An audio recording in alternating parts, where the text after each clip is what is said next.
आता झाली आपल्या जिल्ह्यात अतिवृष्टीचा विषय, त्याच्यात आमचं दर्यापूर आणि योदा मंडळ आणि भातकुली आणि अंजनगाव हे पूर्ण सुटलेलं आहे। आणि त्या दिवशी मी मंत्री महोदयाशी बोलली होती, तर आपल्याला घ्यायला लागेल ना, अतिवृष्टीमध्ये नुकसान खूप आहे ना।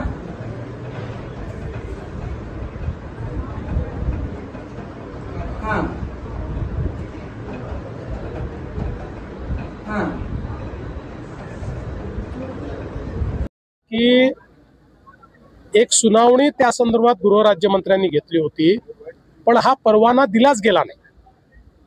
पोलीस आयुक्तांनी त्या ठिकाणी वस्तुस्थिती लक्षात आणून दिली आणि त्यामुळे हा परवाना दिलेला नाही।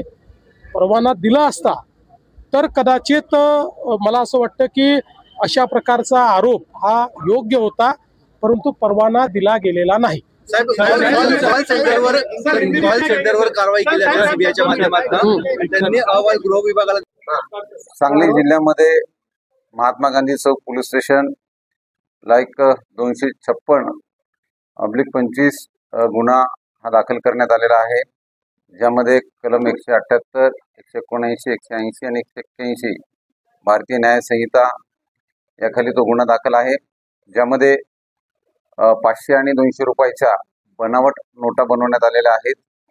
यामध्ये महात्मा गांधी चौक पोलीस स्टेशनच्या प्रभारींनी आणि त्यांच्या टीमनं अतिशय मेहनतीनं हा बनावट नोटांचा व्यापार उघडकीस आणलेला आहे। याच्यामध्ये एकूण 5 आरोपी निष्पन्न केलेले आहेत।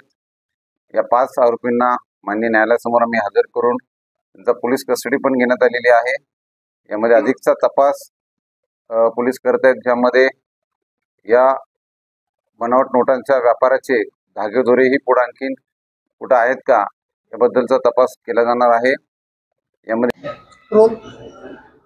मौजे तांबे तालुका वाळवा जिल्हा सांगली येथील ग्रामपंचायतनं ग्रामसभेचा ठराव करून गोवंश हत्याबंदी कायद्याला विरोध केला आणि गोवंश हत्या कायद्याबंदीच्या विरोधामध्ये जो काही आपण आवाज उठवला त्याचं खऱ्या अर्थानं समर्थन आणि अभिनंदन केलेलं आहे।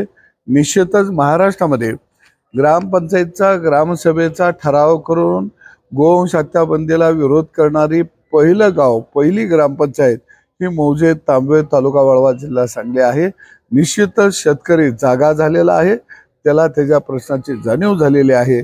सरकारनं मात्र आता झोपेचं सोंग घेऊ नये असं मला वाटतं।